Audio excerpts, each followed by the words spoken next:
ధరల స్థిరీకరణ నిధి.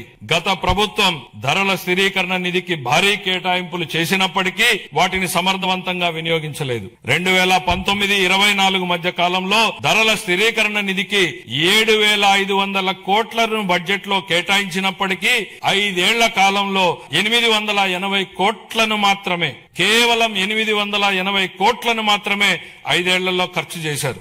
అవసరమైన సందర్భాలలో ప్రభుత్వం ఎంత వేగంగా స్పందించాలనే దానికి మా ప్రభుత్వం ఉదాహరణగా నిలిచింది. ధరల స్థిరీకరణ నిధికి 300 కోట్లను మాత్రమే కేటాయించినప్పటికీ ఒక్క సంవత్సరంలోనే 1,200 కోట్లకు పైగా ఖర్చు చేసి రైతులకు ఉపశమనం కల్పించాం.